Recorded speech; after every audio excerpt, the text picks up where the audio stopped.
Hey everybody, welcome to the committee program. I'm your host, Arun Chaudhary, and we have a very special segment where we are talking to someone who I was actually able to work with during the 2019 general election in the UK on behalf of Labour leader Jeremy Corbyn, if you all remember that name. It seems like it's been a while. Michael Walker, but you all will know him as one of the stars of Novara Media, which is, I think, one of the real international... for the U.S. audience, which, Michael, is most of our audience, has really broken through to the American audience and is kind of giving them a lot of their first glance at international politics. But, Michael, thank you so much for coming on. You know, when I told you we were doing a program, I was even a little embarrassed because you all are doing the real thing and we're just kind of trying to, put on our little vaudeville show, you know? It took us a very long time to get there. There were lots of iterations beforehand. I did a workshop with, I can't remember, I think they were Canadian, about alternative media, and I was putting together a presentation or something. I was going to show links of shows from 5 years ago, and I couldn't, because I just hated watching them. They just made me feel a bit embarrassed, so I just described them to them. I was like, I'm not going to show you this clip, but what it used to be like was this, and then I didn't show them anything until the last 6 months. Well, I mean, what was the show like 5 years ago? Because you joined after it had been going for a little bit. It had been founded. Actually, can you walk us through the origin story? Yep. So Novara Media was started in 2010 or 2011 by Aaron Bastani and James Butler, two of my colleagues, and it started as a weekly podcast. And then a colleague called Craig joined and set up the articles team. And before I joined, which is in sort of 2015, they did have a video operation. They had some really great videos actually on YouTube, but they didn't have a show. And I'd just been living in Spain for a year, in Madrid for a year, and I was really into this show La Tuerca and Forte Pache, which were both Pablo Iglesias, the Podemos lot, had these really great hour-long shows, and that was one of the ways I sort of learnt Spanish at the time. I forgot it all now, very, very sadly. But that was kind of what I wanted to do, come back to the UK, set up something like that. Jeremy Corbyn had just got elected, so it felt like elected leader, obviously, not Prime Minister. So it felt like a relevant time to be doing that kind of thing. So I pitched a show to Novara. I knew a couple of them already, and then at the beginning it was I suppose a bit dull, a bit, and then it had lots and lots of different iterations until it's finally got to where it is today, which it's been for about a year. And I mean it's only been my job for less than a year, probably, maybe a year. A little bit more than a year, actually. A little bit more than a year, because I think maybe it was just becoming your job when we were working on the general election together in October 2019. Because you definitely had regular times you had to be at the studio for sure. I remember this. Yeah. You were like, no, but it was a weekly show before. So it was a weekly show, so it was very much a part-time job, whereas now I'm a full-time. So we've sort of massively expanded in the last year, which is super nice. It's so interesting that you talk about Pablo Iglesias and sort of, his work because we actually talk about it in this episode, we have a Podemos segment, but in his kind of work as a media figure inside a movement, right? There was no party when he started doing a lot of this stuff. It was the M15. What do you think of, when you think of people being you all sort of represent maybe the progressive wing of Labour would be a way to describe it to the American audience, but that's not exactly it. Right, what do you think is Novara Media's relation to the Labour Party? If that's a question that makes sense. Yeah, no, it definitely does make sense. So, originally it had nothing to do with the Labour Party. I mean, the Labour Party was we worked adjacent to the Labour Party in the. But also in those first 5 years in Novara Media when I wasn't involved, some people were, but the milieu that me and most of the people in Novara moved in was not into party politics, was a bit more sort of like anarcho-communist kind of vibe. That was actually one of the things I really found exciting when I was in Spain and with La Tuerca and stuff, which they were taking very seriously this idea of state power. So that was when I was like, oh, the party turned, now everything makes a bit more sense. Then by the time I came back, obviously Jeremy Corbyn had been elected, and one, he was much closer to our politics than any previous party leader, and two, I mean, he got elected really without any of the infrastructure needed to make it a success. So there was a sort of sense in which both as I think less as a media organisation, more as personal political commentators, that we felt sort of like, God, this guy needs some outriders. So we rallied around a little bit, and we definitely did feel, part of that project. Since he's gone, it has, that's no longer the case. We're definitely not outriders for Keir Starmer's Labour Party, but at the same time, I've enjoyed that, because now I feel like more of just a journalist, which is, I always used to think of myself as an activist first and a journalist second, whereas now I'm very much like a journalist with some. It is amazing to hear you say that, because amazing. I'm exaggerating, but like, you very much, when we met, were like, I do journalistic things on the YouTube sometimes, but I am not a journalist. Do you think now that the power structure has changed in Great Britain, that you do feel more akin with the journalistic community writ large? Yeah, I think so, probably. Also because of what we've been sort of like reporting. Yeah, well, there's no obvious political leaders to rally around at the moment. Our political system means that you can't do the Podemos thing and go into politics because there's no proportional representation. And I'm really enjoying just like, journalism at the moment. Obviously, it's very politically motivated. We don't pretend to be neutral, and especially, with COVID as well, we sort of covered it, I think, in quite a not a traditional way, because it was, it was a bit more oppositional and questioning than the mainstream press. But we were trying to explain stuff to the audience, not say this guy's an idiot, this guy's right, blah blah blah blah blah. You know what I mean? And I did really enjoy that. It's quite liberating. I think the show has definitely improved now that we're journalists first, activists second, instead of the other way around. Because you can actually ask, waiting for the answer, instead of needing a certain path to go down, or do you think it's just sort of... Exactly. Well, I think it's a better starting question is, how do you make this interesting to my audience? How do I make the audience understand what's going on better, instead of how can I use this hour as a propaganda tool? I'm not saying we ever did that explicitly, but that was definitely part of my motivation. And I think now, especially because, we're also in a period of time when the left is in a lull, and I think it probably will be for a while, just because of the way, institutional politics work. So in a way, I do think it is about, if you're looking at it on a strategic level, what we're doing at the moment is holding space, building up big institutions that can maybe come into play in a more strategic way when there is a new, Corbyn type moment. But at the moment, the most useful thing it feels to do is to build up a sort of, engaging media organisation that isn't in hoc to billionaire interests or whatever. And just to delve in on that a little more, especially considering the 2019 election and how that went, do you think, because I remember us talking about it, and we kind of, we're having a hard time, right? It was obviously this was not going to be a good election, and like, I feel like you and I were both on that same trip, and you helped me keep on that, because every time I saw a glimmer of hope, you would re-explain it to me to be like, no, that's not what that means, actually. It actually means something horrible. But like, very often when we would be having discussions about what to do and who to go to, lots of it, and we were working in a very London-centric environment, of course, because we were in London, and to our American audience who can't decipher accents as well as the rest of everyone, are from outer London. But like in our little team, people would turn to you when they were talking about like working class Northern England. What do these people want? And was that because, it's true, right? This happened all the time. They would like kind of look at you like in a meeting, people would be like, what do labor leavers want? And like look at you and you'd be like, hey man, like I don't even like, but is that because of Novara and because of exactly the space that you guys have singled out? Or is that just because in this election, people really were bewildered about like what was happening?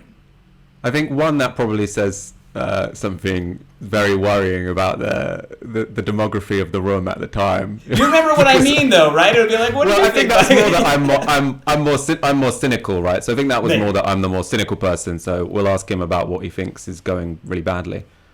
And that was what was going really badly, right? Labour leavers. There's a bit sort of like, come on. Yeah, that was our main focus. What's gonna appeal to these people? Novara Media very much. But like, let me ask a different way. Did Novara Media appeal to that demographic that Labour was trying to get at and failed to in 2019? The leaver. No. We're predominantly metropolitan, youngish people. I mean, we would not be. You are blossoming the same coalition that you hope would come for a national coalition. Yeah. I mean, we wouldn't be able to win a general election with our audience. I mean, even if it was, bigger. But we have a quite a similar demographic to the people who like Jeremy Corbyn, I think. So I don't think we don't speak to Labour leavers. I mean, I'm not like we don't speak to Labour leavers. I mean, I'd love to speak to Labour leavers, and we speak to some, and we weren't. There were big parts of alternative media in those days that went super Remain.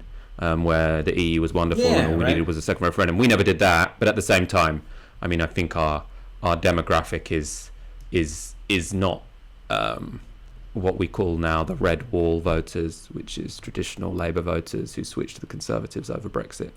I mean, they tend to be a bit older and without a university education, whereas I imagine our audience is very much skewed towards people with university educations and probably skewed to be fairly young. So yeah, I don't think I was being asked that because people were like, Labour leavers because of Novara Media. I think they were just like... It was like you're white, your hair's a bit short. Maybe you know what these people want. Exactly. Maybe it was that. Maybe it was that. Yeah. It's so funny how I look up on those days now because, like, at the time, even you and I would be canvassing somewhere and it would always be, I'm not voting for that man and I'm angry. And sort of it was easy to be like, to really focus on the personality of Jeremy Corbyn. Me looking at it, and I obviously want your take on it, but me looking at it now, it feels like maybe we put too much stock in people sort of expressing that, I won't vote it because of Jeremy Corbyn. It seems like now it's not true. They were just looking for a reason because of big structural problems in Labour and sort of found Jeremy Corbyn. I find myself much more forgiving to the personality of Jeremy Corbyn now than I did in 2019, where it was like, come on, dude, make these people vote for you. I'm much...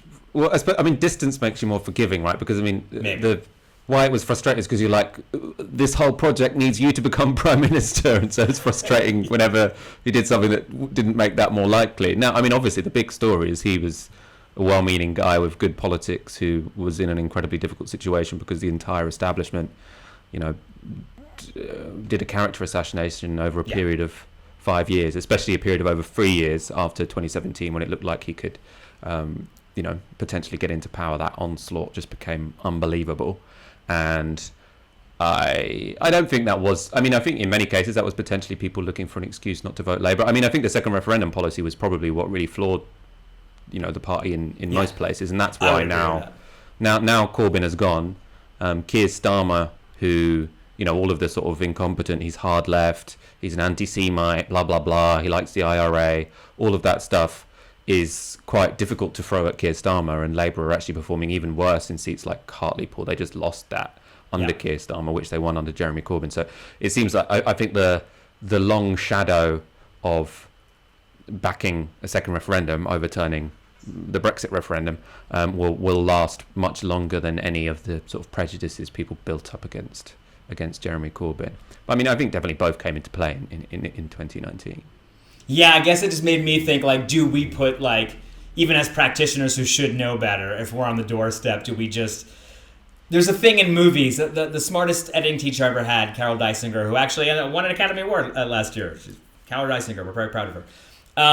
She always said someone watching your movie is always exactly correct about what's wrong with it and almost always exactly incorrect about how to fix it. So if they're like, that part of your movie seemed weird, they're 100% right. But if they're like, I think you should shorten all the shots, then make all the shots longer because they don't know what the hell is going on. And I think that's like it might have been like, there's these big things that are happening, and so we just grasp at the most obvious thing. But to go back to the practitioners kind of part of it, you were saying before we started recording that actually Novara, unlike a lot of different left-wing organizations, left-wing media organizations, has actually been experiencing a boom online and having more folks coming online. And do you think is some of that getting away from this personality-driven politics and, as you say, being sort of more allowed to sort of, when you say journalistic, I'm going to throw another word on there, but kind of just a more worldview, ideological, position on things? I think it's partly that. It's also more just that we're now much more professional about it. I mean, Jeremy Corbyn was incredibly distracting in a way. because you were never sure, is the priority to be a Labour activist, to sort of work supporting the Labour Party, is the priority to build our own media organisation, and that sort of pulled us in two directions. Now that's gone and it's over. Our focus is building Novara Media. So that's, I think, sort of focused our minds. I do think probably the content has got a bit more interesting now as well, because we're not in that news cycle. Although I do think that if we had the professionalism we sort of built up in the last year, and Jeremy Corbyn was a leader, I think that would have also been kind of nice. That probably would have multiplier also. Yeah, exactly. I think our growth now is probably more about our, as a small group of people, the way that we've all been able to personally commit over the past 12 months, as opposed to that Jeremy Corbyn was stopping us doing that, even though it is good that we've got our 100% focus on that now, I think. The new growth, I mean, do you know, is it folks in the UK or is it a much more broad international swath? It's difficult to say, actually. I'm trying to think what... I haven't looked at the analytics. As I say, I'm kind of a real idiot when it comes to anything technological. No, your personality. You're not an idiot. Your personality. I do have the YouTube app on my phone, so I look at the number. All I look at is the numbers and the subscribers. We definitely had the best month ever this month, and that's partly because lots have been happening. But then also, I think the videos that we've had that have gone huge probably do have an international audience, because there was a Palestinians call out CNN bias, which was CNN and Newsnight, actually, sorry. So that was a sort of like transatlantic story, or anywhere story, to be honest. And a Bella Hadid one, which did very well, which would have also, that could have had an American audience. We still do find the videos that do the best are about Prince Andrew, which I think is maybe Americans looking for British people to explain to them. No, you're 100% this monstrosity that we've created, that we sadly have some ownership for. No, I think you're actually really, like, Americans have this sick fascination with the royals, especially when things are like going wrong, and they just yeah. And actually, I will say, like, even as the White House videographer or whatever, like, there was never a time where you'd get a random email from a staffer being like, "Hey, can you bring me into a room?" Unless like there was a member of the British royal family. Really? Wow. On campus. In which case, random people would be like, "Hey, I just want to stand in that room. Can you pretend I need to be there to hold a light or something?" Yeah. And I would always try to accommodate these things. But yeah, I do find the American fascination for the British royals to be, an odd choice. The Harry and Meghan one, that was a very good moment as well. It was very fun. So I think we've got better at sort of covering pop culture stuff with a sort of like political angle. Instead of, I think probably that was also another problem with the Corbyn years, which was that we were quite Westminster focused, and now we can, sort of survey what's going on in a slightly, with more of an open mind, let's say. When you do these international things, because our show is really based on the idea, especially of introducing American audiences to, more global solidarity and pushing things. What are the opportunities that you see for there being global solidarity? I think if pieces like Palestine, when there's something happening that is kind of part of the world community, it makes sense. But so often these things are localized with just people looking over the fence. I'm sure you've watched American elections before from afar, being like, I don't really know. And like, we watch British elections. Like, what do you see other than us telling stories on YouTube to each other? What do you see as the focal points for global solidarity on the left? Interesting question. What for global? I suppose in a way. Well, I think that the Israel-Palestine. I don't call it Israel-Palestine conflict anymore. Sorry, the occupation of Palestine is, or the war on Palestine, however we want to frame it. I think that's a good example of how global solidarity has worked in practice in a way. Obviously, it's an easy example to take because that's something that people are already interested in. It's much harder if you're talking about what's going on in Colombia or something, where it's very difficult to get a But it's also technology, right? Like I will tell you, like, I was in Gaza in 2003. I forget when Rachel Curry died. Who's an American activist who was run over by a bulldozer in Rafah, Gaza. Horrible, just split open like a melon because, this is what happens. And she was trying to defend the homes of her Palestinian comrades. And like, people talked about it, and I was even there with a documentary crew interviewing people about it, right? Like, but like people today don't even know who she is. So I do think that there is just the ability to have this alternative media structure is what's different now between any of the previous intifadas, especially. Oh, totally. And also, I mean, I think what's been really interesting in this, you know, the bombardment that's just happened is the extent to which we've seen, you know, really radical Palestinians on mainstream media, which then gets massively boosted by social media and alternative media. So Mohammed El-Kurd, for example, obviously that interview he did with CNN that went absolutely viral. It was that interplay between the mainstream media and then it getting boosted and discussed on social media and alternative media. I mean, we did quite a lot on that particular video, which I do think that means this time around. I mean, that there is a much bigger voice for. No one's doing the whole sort of like we condemn both Israel and Hamas, which obviously doesn't mean we support Hamas, but it means that we recognise that there's no point in just saying we condemn both sides. Can we just have peace and everyone come together? Which I do think was still I mean, some people are like that in Britain, but I mean, the left has been quite.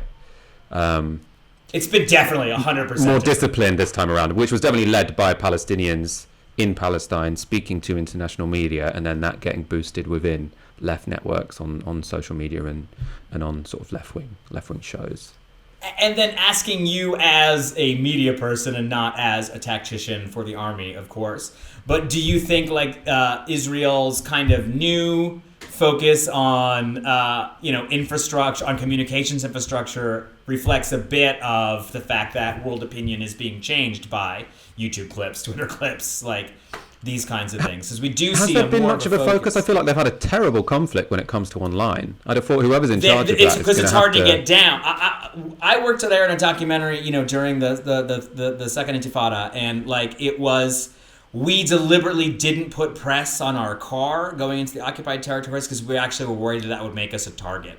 And I feel like sort of that kind of war on the press was always a thing, especially with Israeli more progressive reporters who would find themselves, getting in all kinds of trouble. But now when it comes to sort of knocking big buildings that have antennas on them down. Right, you mean that? So I thought you meant... I wonder if sometimes what they're going an after... ideological war online. You mean something more crude, which is just bombing the news building. Yeah, if they're like, can we shut down YouTube just by bombing it? Like, yeah. Because that is the difference, they don't know where my bedroom is. Like world opinion, I think, is 100% being shaped by these little clips. There's the 10-year-old girl being like, why is this happening? There's, this is maybe a case where social media really is making the difference. Yeah, I mean, I do think... I don't see how bombing the AP building was particularly strategically helpful for Israel. No, because I still don't get it. So I'm like, was it like we need less stories, or was it because it's a bad story, right? Like it's a bad, and no one's going to stop covering it because I mean I know they were. What was annoying with the BBC is when the ceasefire was called, Jeremy Bowen, who's the Middle East editor at the BBC, is actually very good. When he's speaking, it's much more convincing than the storylines from London. But he. On the radio just that day was like, I can finally go into Gaza. I haven't been let in for 11 days. It's like, you should have told us that at the beginning, right? He only thought to mention it at the end. So I don't know if there were reporting from my Tel Aviv hotel room, they thought the only journalists that were in there were housed in that building, and if they took out that building, then that could. But I mean, then it was anyway. I probably can't work out what the logic of the Israelis in that particular move. It was really funny. Funny in a sick way, but I worked on a documentary when I was spending time in the West Bank and Gaza, and the focus of the documentary was actually on news coverage. So we would like go into Gaza and like interview reporters who were there, and it was just funny. There were very few reporters who would actually be there. Like most people would report on it from 10 miles across the Israeli border, which might as well be in suburban New Jersey if you've been there. Like, it is a world of difference. The people who were in there were actually a lot of sort of very foreign journalists. In fact, I remember a beautiful interview you did with a Japanese journalist who was like, I think I'm the best correspondent in the Middle East because nobody suspects me of having an agenda. They let me everywhere and they tell me everything. I'm just here from Radio Tokyo. Nobody's mad.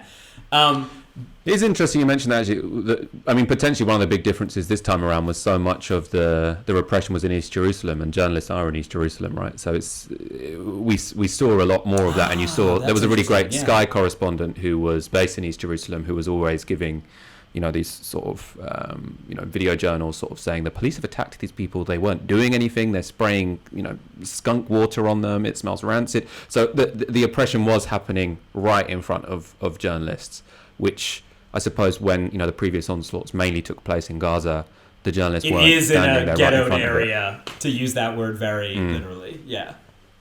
No, that's interesting. I didn't think about that. No, because East Jerusalem is, of course, especially if you have the right passport, a very permeable border to get in and out. Of course, unless you're Palestinian. This is obviously a big story that's happening now. What are other things that are happening in Novara Media that you're working on that you'd like to tell us about? And then also, if you have any big structural things, we'd like to steal all of your ideas for our show because you're doing well. Yeah, no, definitely. Yeah. So what do you mean, big things? What are we talking about? What are the big news stories in the so UK first, what are you talking about? What's coming up so that our audience who may not totally be familiar can make sure they tune in to find out what they want to know about. But then also, I want to know, are you all going to be holograms? What's the plan? Yeah. No one's going to hologram me. We're gonna remain real flesh and blood. We'll be two-dimensional on Novara Media. What we'll be talking about. Yesterday we did a big show on Dominic Cummings, who, for anyone who doesn't know, was Boris Johnson's key advisor, who has now left that job and is doing everything in his power to bring down the Prime Minister. So he gave a 7-hour.